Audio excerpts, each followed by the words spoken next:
ഇന്നും രാവിലെ ഫ്ലവർ ഷോപ്പിൽ കയറിയിട്ടാണ് കേട്ടോ വർക്ക് സ്പേസിലോട്ട് എത്തിയത്. ഈയിടെയായിട്ട് എന്താണെന്ന് അറിയത്തില്ല, ഈ ഫ്ലവേഴ്സ് വെച്ചിട്ടുള്ള കേക്കുകളുടെ ഓർഡേഴ്സ് ഭയങ്കര കൂടുതലാണ്. ആദ്യം തന്നെ നമുക്കൊരു red velvet cake crumb coat ചെയ്യാനുണ്ടായിരുന്നു. അതൊന്ന് ക്രം കോട്ട് ചെയ്ത് ഫ്രിഡ്ജിൽ സെറ്റാക്കാൻ വെക്കുന്ന ഗ്യാപ്പിൽ ഒരു പേസ്ട്രിയും പിന്നെ ഒരു തീം കേക്ക് നമ്മൾ കംപ്ലീറ്റ് ചെയ്യുന്നുണ്ട്. അതിനുശേഷം നമ്മൾ നേരത്തെ ക്രം കോട്ട് ചെയ്ത് വെച്ച കേക്ക് ഒന്ന് ഫിനിഷ് ചെയ്തെടുക്കുകയാണ് കേട്ടോ.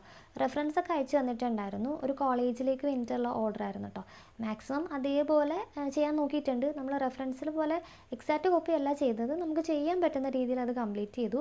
പിന്നെ അത് പാക്കൊക്കെ ചെയ്ത് സെറ്റാക്കി ഒന്ന് ഡെലിവറി ചെയ്തു. തിരിച്ച് വരുന്ന വഴിക്ക് കുറച്ച് സ്ട്രോബെറീസും കൂടെ വാങ്ങിക്കാനുണ്ടായിരുന്നു കേട്ടോ. പിറ്റേ ദിവസത്തേക്ക് ഒരു സ്ട്രോബെറി കേക്ക് ഉണ്ട്, അപ്പോൾ അതിൻ്റെ ഫില്ലിങ്സ് ആയിട്ട് കൊടുക്കാനാണ്. ഇപ്പോഴാണെങ്കിൽ നമുക്ക് ഈ ഫ്രഷ് സ്ട്രോബെറി ഒക്കെ കിട്ടുമ്പോൾ അതൊക്കെ വെച്ചിട്ടുള്ള കേക്കുകൾ കൂടുതൽ കഴിക്കാമല്ലോ. അപ്പം അങ്ങനെ നമ്മൾ അതിന് വേണ്ടിയിട്ടുള്ള ഫില്ലിങ്സാണ് ഇവിടെ റെഡിയാക്കുന്നത്.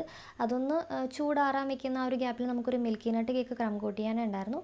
പിന്നെ നമ്മുടെ ആ ഒരു സ്ട്രോബെറി കേക്കും കൂടെ നമ്മൾ കംപ്ലീറ്റ് ചെയ്തിട്ട് ഇന്നത്തെ പരിപാടി ഇവിടെ നിർത്തിയിട്ടുണ്ട്. ബാക്കിയൊക്കെ